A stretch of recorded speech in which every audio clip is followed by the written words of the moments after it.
आप सभी विद्यार्थियों का हमारे YouTube चैनल सक्सेस विद लक्ष्य क्लासेज में स्वागत है। आज हम केमिस्ट्री का जो चैप्टर पिछले दिन चल रहा था, टॉपिक हमारा विलेयन चैप्टर का अगला टॉपिक हम लोग पढ़ेंगे विलेयता। सॉल्युबिलिटी क्या है? विलेयता, वैसे तो नॉर्मली विलेयता का अर्थ हम जानते हैं घोलना। विलेयता का मतलब भी होता है घोलना, लेकिन अब घोलेंगे कैसे हम? तो कोई विलायक हम लेते हैं और उस विलायक में विलेय को घोला जाता है, तो उसी का नाम हम दे देते हैं विलेयता। लेकिन शर्त होता है हमको कि विलायक हमारा फिक्स होता है। विलायक को हम फिक्स कर देते हैं। मान लेते हैं हमारे पास कोई विलायक है जिसकी मात्रा हम ले लेते हैं 100 ग्राम। ये हमारा विलायक है। अब इस 100 ग्राम विलायक को घोलने के लिए विलेय का हमको प्रयोग करना है। 100 ग्राम मान लीजिए हमारे पास कोई जल ही होगा और हम इसमें विलेय डालेंगे, तो जरूरी नहीं है कि जितना हम चीनी डालेंगे उतना ही इसमें यूरिया भी डालना है।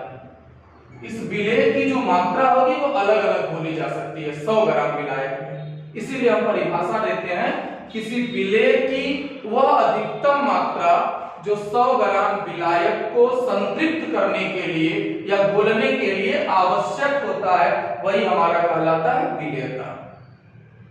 किसी विलेय की वह अधिकतम मात्रा जो 100 ग्राम विलायक को घोलने के लिए आवश्यक होता है, विलेयता कहलाता है। आइए हम जानते हैं इसको, विलेयता है क्या।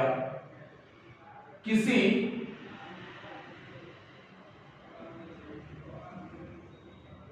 विलेय की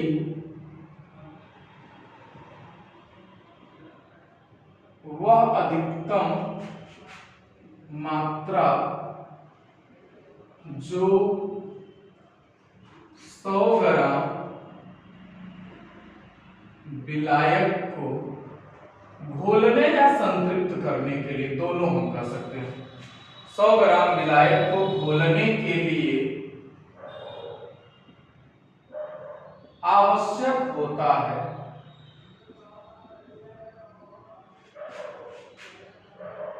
विलेयता कहलाता है।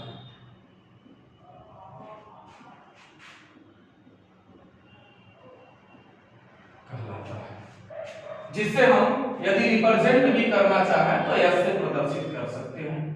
इसे यस से प्रदर्शित करते हैं। अब ये जो विलेयता होता है वो कई प्रकार से, कई टाइप से होता है। जैसे ठोस की द्रव में विलेयता, गैस की द्रव में विलेयता, द्रव की द्रव में विलेयता, ये सभी अलग अलग प्रकार के हमारे टॉपिक होते हैं।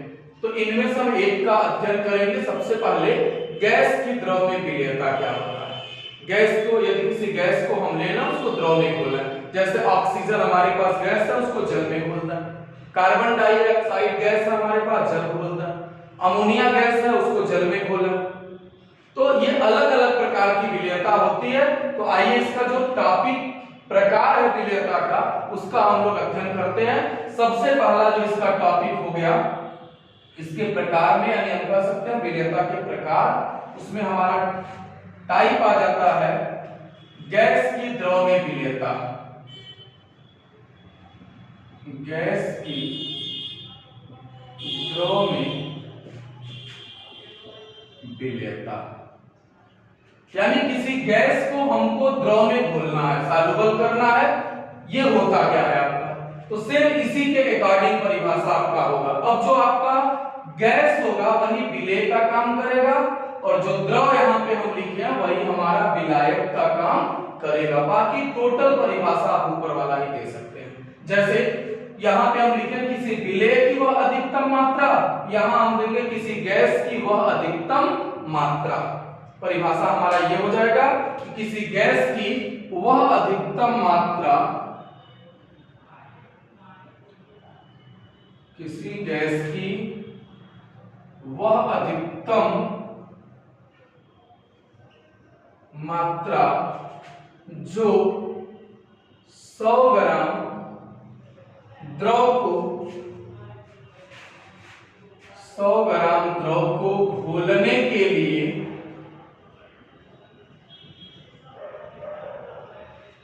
आवश्यक होता है,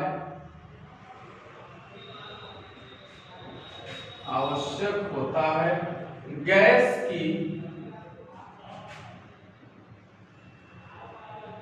द्रव में विलेयता कहलाता।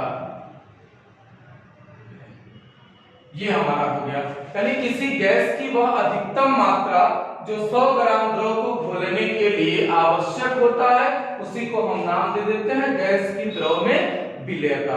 अब जो बोर्ड में हमारा क्वेश्चन बनता है, जहां से सबसे अधिक क्वेश्चन, इसको कौन कौन से ऐसे हमारे पास उपाय हैं जो इस गैस की द्रव में विलेयता को प्रभावित कर सकते हैं, यानी बढ़ा सकते हैं या घटा सकते हैं। टॉपिक हमारा बन जाएगा यहां से गैस की द्रव में विलेयता को प्रभावित करने वाले कारक, यानी क्या उपाय हैं हमारे पास। तो आइए जानते हैं कौन कौन से कारक हमारे पास हैं जो गैस की द्रव में विलेयता को प्रभावित कर सकते हैं।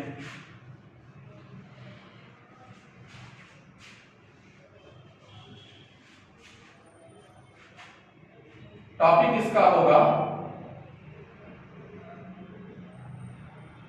गैस की द्रव में विलेयता को प्रभावित करने वाले कारक, यानी क्या उपाय हैं हमारे पास जो गैस की द्रव में विलेयता को प्रभावित कर सकते हैं, यानी घटा सकते हैं या बढ़ा सकते हैं। इस क्रम में सबसे महत्वपूर्ण और सबसे आवश्यक जो हमारा कारक होता है वो होता है दाब। सबसे पहला प्रभाव इसी का हम लोग जानते हैं, दाब का प्रभाव। दाब का प्रभाव होता क्या है, यदि किसी गैस को हम द्रव में घोलते हैं,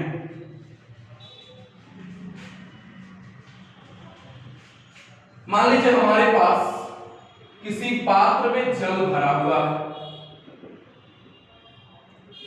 इसमें जल हमारा भरा हुआ है और हम इसमें ऑक्सीजन को घोल रहे हैं। ऑक्सीजन चूंकि हमारा गैस है, ऑक्सीजन को घोल रहे हैं, तो इसमें दाब का क्या महत्व होता है, यही आपको जानना है। नियम क्या होता है, नॉर्मली नियम होता है हमारा कि दाब बढ़ाने पर गैस की जो द्रव में विलेयता होती है वो बढ़ती है, और दाब घटाने पर गैस की जो द्रव में विलेयता होती है वो घटती है। लेकिन इसको स्पष्ट करने के लिए हेनरी नामक वैज्ञानिक ने अपना नियम दिया, हेनरी ने। तो आइए जानते हैं हेनरी का नियम क्या होता है। पहले साधारण नियम हमने आपको बताया कि दाब बढ़ाने पर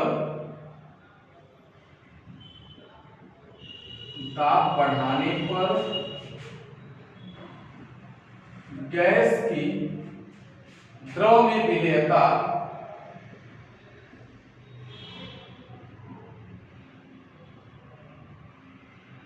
बढ़ जाता है, परंतु दाब कम करने पर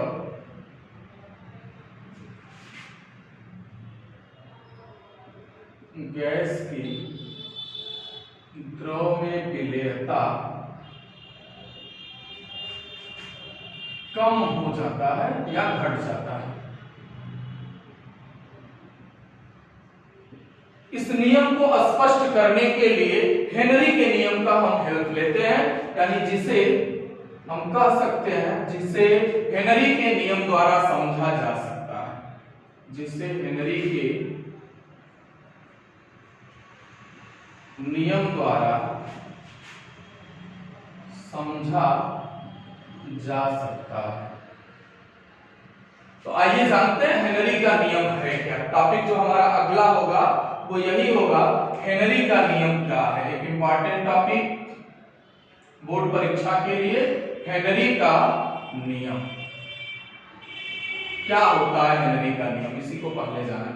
हेनरी ने क्या कहा कि यदि हम ताप को स्थिर करना है, यानी घटाएं या बढ़ाएं नहीं, तो किसी भी गैस की द्रव में विलेयता उसके दाब के समानुपाती होता है।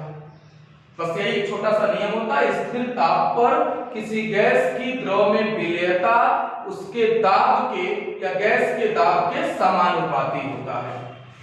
परिभाषा हम दे सकते हैं, स्थिर ताप पर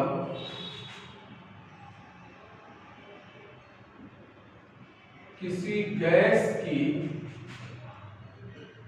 द्रव में विलेयता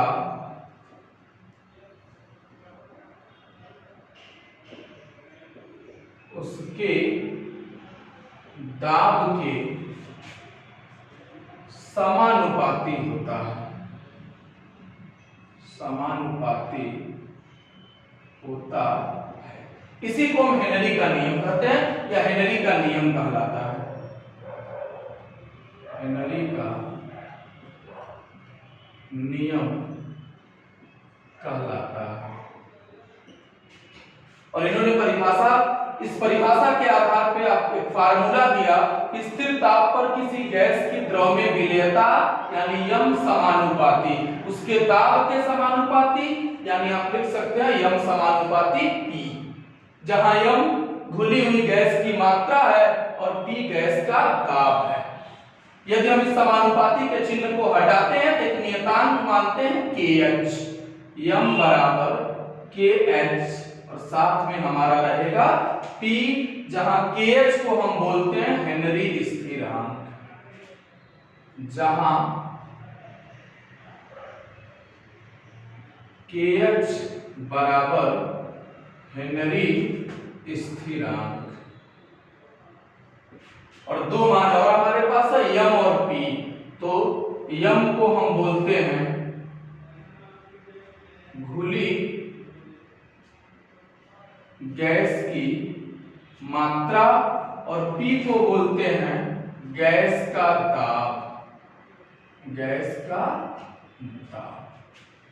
ये नियम हमारा बताता क्या है, इसके बारे में भी थोड़ा सा जानना। यम समानुपाती P कहता है कि यदि प्रेशर यानी दाब अधिक होगा तो विलेयता अधिक होगा, दाब कम होगा तो विलेयता कम होगा। इसको समझेंगे कैसे, सिंपल सा एग्जांपल। आप कोल्ड ड्रिंक को पीते हैं, ठंडा पीते हैं, उसमें द्रव भरा होता है। यदि हम कभी देखते हैं ठंडे को बंद है और उसको हिला देते हैं या हमसे हाथ से छूट के गिर जाता है, अचानक उसके ढक्कन को हम कार को तोड़ते हैं या खोलते हैं तो उसमें से बहुत सारा कोल्ड ड्रिंक बाहर गिरने लगता है। ये हेनरी के नियम को फॉलो करता है, क्योंकि जो कोल्ड ड्रिंक होता है उसमें कार्बन डाइऑक्साइड गैस पाई जाती है और कार्बन डाइऑक्साइड गैस को घोलने के लिए ही उसके ढक्कन को मजबूती से बंद किया जाता है। जैसे ही हम गिरा देते हैं कार्बन डाइऑक्साइड का थोड़ा सा दाब बढ़ता है, ढक्कन खोलते हैं बाहर आने लगता है। तो कार्बन डाइऑक्साइड की कोल्ड ड्रिंक में विलेयता को बढ़ाने के लिए उसके ढक्कन को मजबूती से सील किया जाता है ताकि carbon dioxide gas cold drink है उसमें विलेयता बढ़ाने के लिए दाब बना रहे।